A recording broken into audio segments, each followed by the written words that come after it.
Este martes se registraron nuevos ataques en la parte este de Ucrania, mientras que en Moscú el secretario general de las Naciones Unidas trata de reestablecer el diálogo y llegar a una solución a este conflicto. En el este de Ucrania, las autoridades reportaron que el ejército ruso atacó por aire y tierra varias ciudades en esta región, pero indican que el ejército ucraniano pudo detener la avanzada.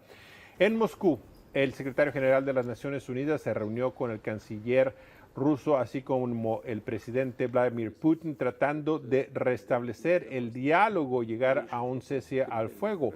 Guterres, el secretario de las Naciones Unidas, reconoce que mientras Rusia ve esta acción como una misión de liberación, las partes este de Ucrania, que ellos dicen son más afines con Rusia, el secretario dice que las Naciones Unidas no lo ven de esa manera, que este es una invasión, pero que aún así se pudiera llegar a un acuerdo. El presidente Vladimir Putin dijo que en principio estaría de acuerdo para que la Cruz Roja ayudara con las evacuaciones en la ciudad de Mariupol, donde hay personas varadas en una fábrica de acero, y esto sería algo que ayude para establecer un corredor humanitario y ayudar con la evacuación para que la gente pueda salir de esta región, mientras que en Alemania el secretario de Defensa estadounidense se reunió con colegas de 40 países para continuar el diálogo de cómo se puede seguir ayudando a Ucrania con armas, con entrenamiento.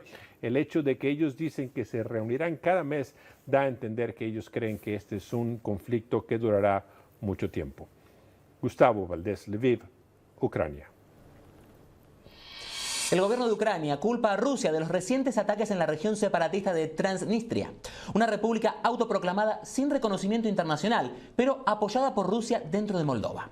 Diferentes funcionarios de Ucrania afirman que el Kremlin podría estar intentando abrir un nuevo frente en la guerra, en esa región donde hay desplegados unos 3.500 soldados rusos. Este lunes, con un ataque con misiles, impactó un edificio de seguridad y este martes, varias explosiones inexplicables derrumbaron varias torres de telecomunicaciones. Además, un misil impactó un puente que une a Odessa con el extremo suroeste de Ucrania. El presidente Volodymyr Zelensky dijo que las Fuerzas Armadas de su país están preparadas para combatir en un nuevo frente de la invasión militar. Y el jefe del Estado Mayor Conjunto de Estados Unidos, el general Mark Milley, dijo en una entrevista exclusiva con CNN que lo que está en juego en la guerra entre Rusia y Ucrania es el orden de seguridad internacional global. El alto general explicó que ese orden internacional que está en riesgo ha durado 78 años, desde el fin de la Segunda Guerra Mundial, y que eso ha evitado grandes guerras. Milley advirtió que si Rusia consigue sus objetivos sin costo alguno, entonces el mundo se va a dirigir a una era de inestabilidad.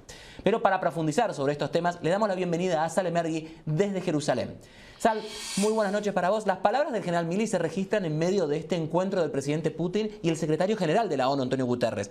Primero te pregunto, ¿se avanzó en la posibilidad de establecer un alto el fuego real en algunas ciudades como Mariupol?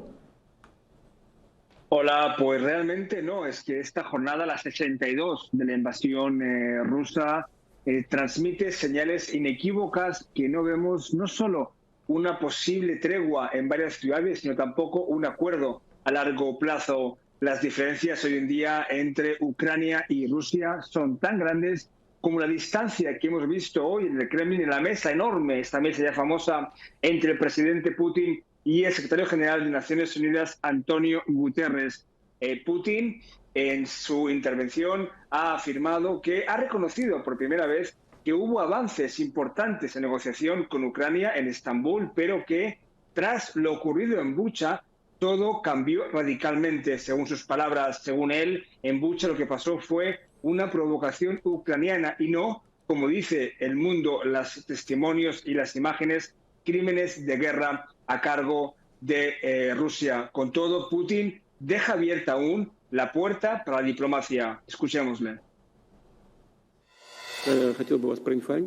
Yo quisiera informarles que a pesar de que la operación militar está en curso, todavía esperamos poder lograr acuerdos mediante la vía diplomática. Estamos participando en las negociaciones y no las rechazamos. Iván, desde el punto de vista estrictamente militar, cabe destacar que Rusia intensifica su ofensiva con ataques aéreos y también de artillería pesada en varias zonas del sur y del este con el objetivo de rodear y aislar las fuerzas ucranianas que aún se resisten. Cabe destacar, por ejemplo, los 2 misiles que hoy han sobrevolado la planta nuclear de Zaporizhia, que está situada en la región de Gerson, una región importantísima de la cual, según Rusia, ya está bajo su control, algo que Ucrania niega rotundamente. Y no muy lejos de esa región, en la parte ya más al este, es decir, en la ciudad sitiada de Mariupol, continúa el asedio militar y humanitario. Hoy Putin, por ejemplo, ha denunciado que es Ucrania la que evita la evacuación de civiles de esta ciudad portuaria. Y como tú decías antes, también la tensión ahora mismo también hay que verla y estar muy atento a lo que pasa en Transnistria, esta provincia separatista prorrusa donde hay fuerzas rusas de los años 90 y que elevan los temores a que la guerra en Ucrania traspase sus fronteras. Al respecto, hablando del ministro de Exteriores, Sergei Lavrov, afirmando que existe el peligro real, que no hay que subestimar la posibilidad de una tercera guerra mundial e incluso avisa con una dimensión nuclear, algo que ha denunciado esas palabras el jefe del Estado Mayor de Estados Unidos, Mark Milley, como tú decías, el alto oficial de Estados Unidos, en unas palabras, en un claro mensaje hacia Lavrov y hacia el Kremlin. Escuchémosle. Cada vez que un líder de alto rango de un Estado-nación comienza a agitar un sable nuclear, todos lo toman en serio. Y es completamente irresponsable que cualquier alto líder hable así en el mundo de hoy. Estamos monitoreando, como militares, estamos monitoreando muy de cerca con todos nuestros amigos y aliados, y nos tomamos esas cosas muy en serio. Sal, ¿qué impacto tienen las palabras del general Milley tanto en Rusia, en Ucrania, pero también en Europa? Porque él habló especialmente de la seguridad europea. Así es, hay que tener en cuenta que ahora mismo Estados Unidos incluso intensifica, ¿no?, de forma paralela a Rusia, intensifica su ayuda militar a Ucrania, como hemos visto hoy la reunión con más de 40 países pactando seguir administrando, gestionando esta ayuda militar y económica, algo que según Putin y Lavrov puede tener consecuencias imprevisibles y por tanto vemos ahora mismo una guerra militar, una guerra dialéctica, diplomática y también energética, porque hoy es importante destacar que Rusia ha anunciado que no va a proporcionar más gas a Polonia y Bulgaria a partir de este miércoles, debido a que estos países europeos se niegan a pagar en rublos. Por tanto, es una ofensiva en varios niveles, varias escenas, y es evidente que de la misma forma que Rusia eleva su ritmo de ataques, también Estados Unidos eleva su ritmo de ayudas y asistencias militares. Iván. Así es, Sal, gracias por estar con nosotros. Era nuestro compañero Sal Emergui en vivo desde Jerusalén, trayéndonos lo último de las repercusiones de la guerra en Ucrania. Y allí la vida se está volviendo cada vez más difícil para los ucranianos que se han quedado atrás, ya que las fuerzas rusas realmente continúan sembrando el terror en varias partes del país. Sam Kiley habló con una mujer que arriesga su vida tratando de convencer a otros para que se vayan. Este es el reporte. A los 21 años, María Stern es una veterana de guerra. Ha sido voluntaria en el frente de batalla de Ucrania en Donbass durante 5 años. Hoy está entregando medicinas y alimentos a los pueblos dentro del alcance de la artillería rusa. Una nueva fase en la invasión por parte de Vladimir Putin a Ucrania está en marcha. A veces es difícil de entender por qué la gente se queda en los pueblos en el frente de batalla. Le hago una pregunta específica a la gente. ¿Están listos para escuchar a sus hijos llorar y decir, mamá, tengo miedo de morir? Me da escalofríos oír que me digan eso.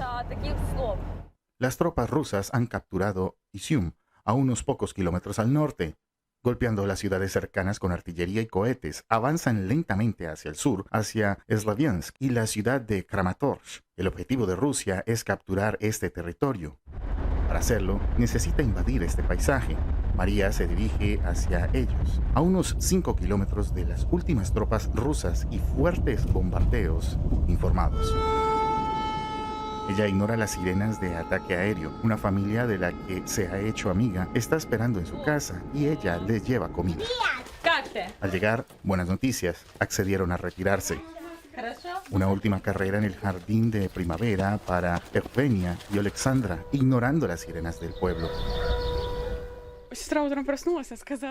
Mi hermana se despertó esta mañana y dijo que teníamos que irnos, así que empacamos. No queríamos irnos hasta el último minuto, pero entonces algo la hizo querer, así que tuvimos que hacerlo. Es un dolor emocional, pero es un alivio. La importancia de grupos como María parte de un ejército de voluntarios en toda Ucrania. Aquí, en los pueblos de la primera línea, no es solo humanitaria, es política. Se trata de intentar aferrarse a tanto territorio del gobierno ucraniano como sea posible durante el mayor tiempo posible. Las lecciones de Bucha y otras ciudades capturadas por Rusia es que muchos civiles pueden no sobrevivir a la ocupación. Una vecina, ella misma asustada y confundida, todavía se niega a irse. Aún tiene un trabajo en la central eléctrica local. Al unirse a los millones de refugiados de Ucrania, se arriesga a una vida de pobreza profunda. Es simplemente un genocidio del pueblo ucraniano. No sé cómo más explicárselo. Y solo pregunta ¿para qué? No pensamos irnos de aquí. Esta es mi patria y mis parientes están todos aquí. No puedo dejar a nadie aquí. Mi abuela es anciana. Tiene 80 años y apenas puede caminar. No puedo dejarla, ¿entiende eso? No hay placer en escapar para la abuela Luda. No lo hay para nadie en esta familia. Decenas de miles de personas se quedan en toda esta región.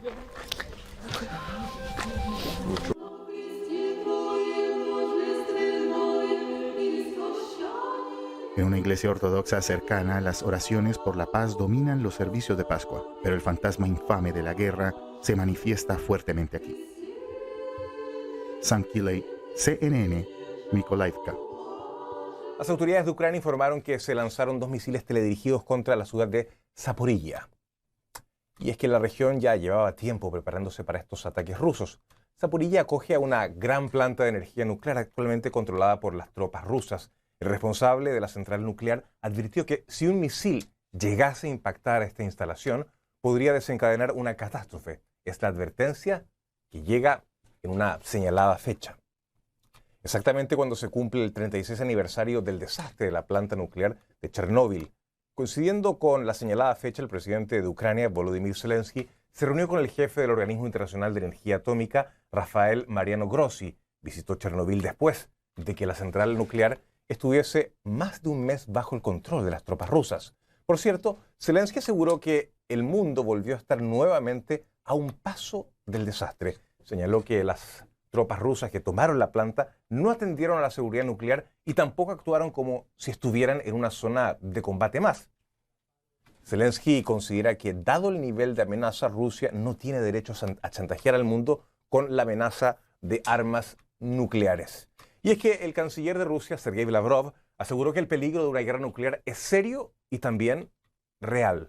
Del lado estadounidense, las reacciones no han tardado en producirse. El secretario de Defensa, Lloyd Austin, calificó sus comentarios como peligrosos y poco útiles tras la reunión de la OTAN y sus aliados en una base militar de Alemania, mientras que el general Mark Milley, el jefe de Estado Mayor Conjunto de Estados Unidos, indicó que su país se toma esas amenazas muy, pero muy en serio. Escuche. De hecho, los riesgos son muy significativos. No me gustaría elevar esos riesgos artificialmente, como muchos están deseando. El peligro es grave, real, no se puede subestimar. Creo que cualquier fanfarronada sobre el posible uso de armas nucleares es muy peligrosa e inútil. Nadie quiere ver una guerra nuclear. Nadie puede ganar eso. Y cuando hacemos las cosas y cuando tomamos medidas, siempre tenemos en cuenta asegurarnos de que tenemos el equilibrio correcto y estamos adoptando el enfoque correcto. Por lo tanto, siempre existe la posibilidad de que sucedan varias cosas. Cada vez que un líder de alto rango de un Estado-nación comienza a agitar un sable nuclear, todos lo toman en serio. Y es completamente irresponsable que cualquier alto líder hable así en el mundo de hoy. Estamos monitoreando, como militares, estamos monitoreando muy de cerca con todos nuestros amigos y aliados, y nos tomamos esas cosas muy en serio. Bueno, y con ese ruido de la amenaza nuclear como incómoda banda sonora, el secretario general de Naciones Unidas, Antonio Guterres, se reunió con el presidente Vladimir Putin en el Kremlin. Guterres abogó por un alto al fuego y además discutió con Putin propuestas de ayuda humanitaria y también de evacuación de civiles, sobre todo en Mariupol. En principio, Putin estuvo de acuerdo con la participación de la ONU y el Comité Internacional de la Cruz Roja en la evacuación de la planta Azovstal en Mariupol. Según la Federación Rusa, lo que está llevándose a cabo es una operación militar especial con los objetivos anunciados. Según la ONU, de acuerdo con las resoluciones aprobadas por la Asamblea General, la invasión de Rusia a Ucrania es una violación de su integridad territorial y contra la Carta de las Naciones Unidas.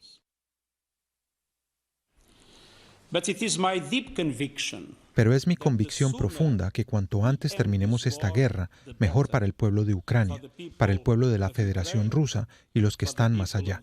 Las Naciones Unidas han pedido repetidamente un cese del fuego para proteger a los civiles y facilitar un diálogo político para alcanzar una solución. Hasta ahora, eso no ha sido posible. Yo quisiera informarles que a pesar de que la operación militar está en curso, todavía esperamos poder lograr acuerdos mediante la vía diplomática. Estamos participando en las negociaciones y no las rechazamos. Putin habla de negociación, pero ¿cómo negociar las actuales circunstancias? Putin indicó que se habían conseguido grandes avances, pero que hubo un cambio drástico tras las acusaciones de Bucha. Rusia ha negado la carnicería en reiteradas ocasiones, pero un nuevo video de dron obtenido en exclusiva por CNN muestra a vehículos militares y a soldados rusos cerca de los cadáveres en las calles de Bucha.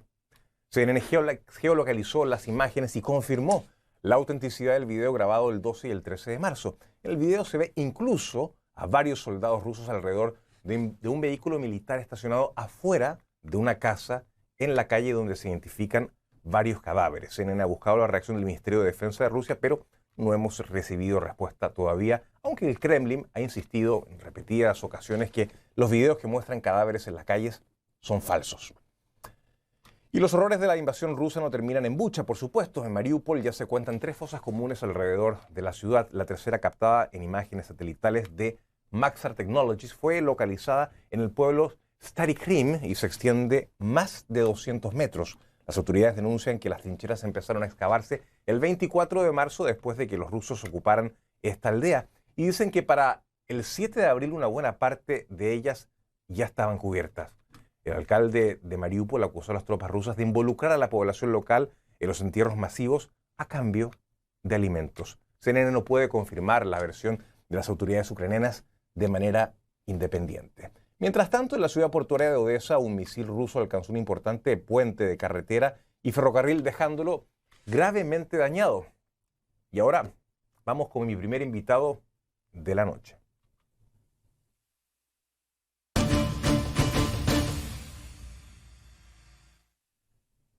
Le doy la más cordial bienvenida a Fredo Ariaskin, autor, documentalista y miembro del Consejo del Centro de Estudios Rusos de la Universidad de Harvard. Ariaskin también es presidente del Instituto Kasla. Fredo, ¿qué tal? Buenas noches. Gracias por estar nuevamente con nosotros. Un gusto, ¿eh? Al contrario, José Manuel, gracias por tenerme. Rusia debilitada, aislada, acusada de crímenes de guerra, amenaza con una tercera guerra y también el uso de armas nucleares. ¿Cuán plausible es este escenario, Fredo? ¿Es una posibilidad real o son más bien amenazas? Bueno, los sovietólogos pensábamos que Putin no iba a cruzar ciertas líneas rojas, pero una cosa constante de la Rusia, tradicionalmente Rusia, pero especialmente bajo Putin, es que uno puede esperar cualquier cosa. Putin sabe si usa armas nucleares, ese puede ser el fin de su régimen. Entonces ahora todavía piensa que puede tener una victoria convencional, pero eso se ve en duda. Sin lugar a dudas, coincido contigo. El problema es que a un Putin debilitado y aislado, la única fortaleza que le queda es, digamos, más violencia o armas nucleares, la única forma de exhibición de poder. Ese es el gran problema, Fredo. Y lo de Ucrania muestra precisamente de lo que es capaz Putin, y Putin debilitado, presiento, intuyo, para mal, es mucho más peligroso. Absolutamente. Lo bueno es que hay una jerarquía militar, los famosos generales nucleares, que tendrían que también usar los protocolos para lanzar armas nucleares. Creo que Putin no tiene un monopolio absoluto sobre eso. De hecho, en Harvard tenemos un programa de intercambios de expertos nucleares entre Rusia y Estados Unidos. Y yo he conocido a varios de estos generales nucleares ya retirados, algunos de ellos muy famosos, por cierto, Se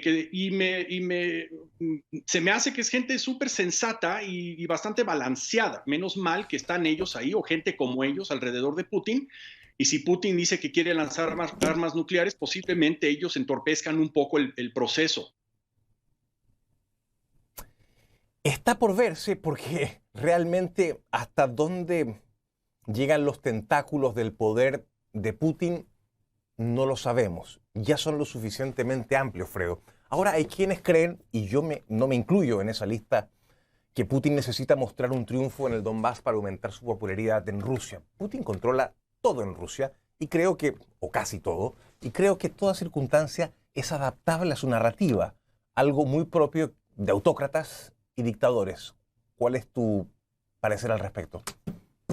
Totalmente. Él lo que quiere es una victoria ahora a cualquier costo para mayo 9, que es cuando él va a organizar un desfile en Moscú, el aniversario de la victoria contra Alemania nazi. Él está tratando de pintar a Ucrania como un país nazi que amenaza a Rusia y por eso él quiere repetir esta victoria. Pero lo único que ha logrado es dividir no solo a la sociedad rusa, sino también a las Fuerzas Armadas. O sea, ahorita hay una guerra civil dentro de la FSB, el famoso Departamento 5, y el resto de la FSB, o sea, la ex KGB, los generales se andan culpando unos a otros abiertamente en Vkontakte, que es como el Facebook ruso. Es algo increíble lo que está pasando. O sea, los sovietólogos no podemos esperar a que acabe el régimen de Putin para estudiar cómo Rusia, que usualmente es neurótica, se pasó de repente a un estado psicótico. Ya, pero a ver, los sovietólogos no podemos esperar que el régimen de Putin termine. ¿Pero tú crees que va a terminar? Yo, perdón. Yo apuesto que sí. Acabo de decir. Es mi parecer. Perdóname. Yo creo que este señor no tiene fecha de expiración salvo su vida. O sea, Putin controla la Duma. Putin controla prácticamente todo. Se controla la narrativa de los medios de comunicación. ¿Tú crees que un tipo como Vladimir Putin, con las manos manchadas de sangre, va a dejar voluntariamente el poder? Voluntariamente no. Yo creo que él él ya quiere quedarse hasta el 2032, una cosa así, con los cambios a la Constitución, pero y él tomó un gran riesgo poniendo toda la carne en el asador al mismo tiempo en la cosa de Ucrania. Por eso no nos explicamos, hay algún factor que no sabemos ahora mismo. Y hay mucha especulación con los expertos usuales, tanto rusos como americanos, como otros que estudian Rusia, que es probable que Putin fue diagnosticado con alguna enfermedad terminal y se dio cuenta que tenía poco tiempo para, après moi le déluge, o sea, si no pude lograr mis metas en salud, mis horizontes se acortan y bueno, pues voy a arriesgar todo porque voy a morir de todos modos, porque hay algo ahí Está muy bien, raro. pero déjame aclarar por política de la compañía que eso es una opinión basada en un rumor y que es algo que nosotros totalmente. evidentemente no podemos confirmar. Déjame ponerlo en esos términos por un tema de responsabilidad social de la compañía, pero acepto que, digamos, es una teoría dentro de las que se manejan, pero para nosotros es imposible Tengo que hacer esa precisión, discúlpame. No, totalmente. Aunque algunos servicios de inteligencia sí han mostrado videos de su cara bastante hinchada, etcétera. Entonces, la verdad, no sabemos. Y tiene varios doctores acompañándolo y alguien rastreó la especialidad de esos doctores y resulta que uno de ellos es especialista en cáncer de laringe, una cosa así. ¿No? Pero dejémoslo ahí. Te propongo dejarlo ahí porque creo que no me siento tan cómodo ahondando en esto porque no tenemos la información y porque ya sería especular en base a, digamos, fuentes que no son directas y desde el punto de vista periodístico creo que es mejor salir de ahí. Para ir terminando, Fredo, porque el tiempo vuela contigo y me encanta tenerte en el programa. La ONU es un organismo valioso.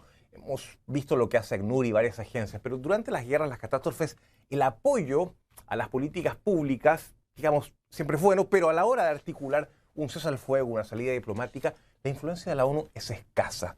Esto es algo que podría cambiar, modificarse, porque también la ONU funciona, digamos, facilitando la diplomacia. Y vemos que la ONU y la diplomacia en esta guerra han fracasado estruendosamente. ¿Es algo que que se pueda modificar para futuros eventos? ¿Qué lecciones podemos tener de esto? Mucha gente está hablando de reformar a la ONU, porque si uno de los 5 miembros del Consejo de Seguridad permanentes decide hacer una atrocidad como la que está haciendo Putin ahora, entonces no hay mucho que la ONU pueda hacer más que la Asamblea General votar en una resolución que no es, o sea, no se impone, ¿verdad? Entonces, pues la ONU pues tiene que estar abierta, como hoy fue Guterres ayer, perdón, o más bien a Moscú a hablar con Putin con esa, se sentó al otro lado de esa mesa muy larga, blanca, famosa, y pues trató de negociar una salida para los ciudadanos, los civiles que están atrapados en Azovstal, en Mariupol. Pero yo creo que Putin pues más bien se burla de él. O sea, más interesante es lo que pasó hoy en Alemania con esa reunión de los 40 países que van a formar un grupo de contacto para seguir dándole armas a Ucrania. Sin duda, eso es bastante más interesante, pero desgraciadamente estamos viendo que la diplomacia fracasa y eso nos deja con un cierto sentimiento de impotencia frente a la atrocidad y el horror que estamos viendo. Fredo Arias King, autor, documentalista, presidente también del Instituto Casla, gracias por estar nuevamente con nosotros. Un gusto siempre. Gracias, José Manuel. Un placer.